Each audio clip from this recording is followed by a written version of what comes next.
Good day everyone! Another day, another video na naman. And for today's video is mag-unbox na naman tayo ng PR package na pinadala ng Kaizen.ph Healthcare Apparel. So when I say Kaizen.ph, they are one of the leading scrub suit providers here in the Philippines. So ngayon napadala sila ng dalawang scrub suit at itatry natin ngayon. So last year, medium size pa ako dahil. Pero this year, I upgraded na to large because wala lang, ayoko lang maging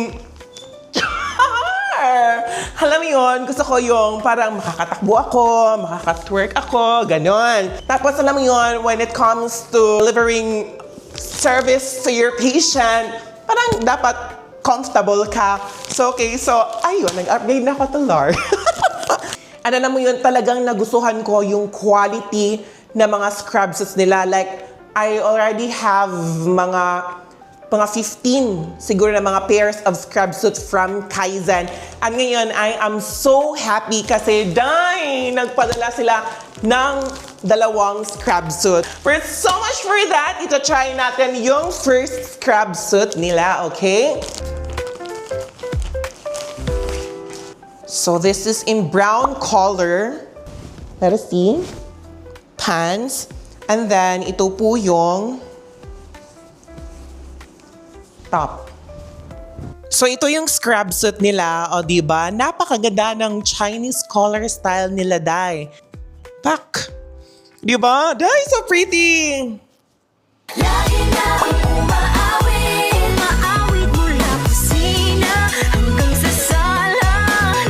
Lagi. Yung pants niya, maganda yung pagkatahi. And jogger pants siya na style. O, diba? Ganda, Dai! Let's go, Doc! Mag-grounds na tayo. Okay, scrub suit number 2. Okay, scrub suit number 2. This one is in Plyoflex na type of scrub suit. It's lightweight. Maganda siya, Dai. Isa rin to sa mga type of scrub suits na favorite ko. As in, actually, nagpadala na sila ng mga parang 1, 2, 3, 4, pang-5 na Plyoflex ata na scrub suit ang pinadala nila. They're so very generous. Thank you so much, Kaizen.ph Apparel, for sending me scrub suits. I super duper love it. And good thing is, you can order po in bulk if gusto nyo na yung Kaizen ang magpro-provide ng uniform ninyo. Nag-o-offer din po sila ng borda. So this one are and Talingdan KLE. O diba? You can message them naman sa kanilang mga Facebook, IG. Meron din po silang Lazada, Shopee, at saka TikTok shop po. Dai, so pretty! Ang ganda talaga!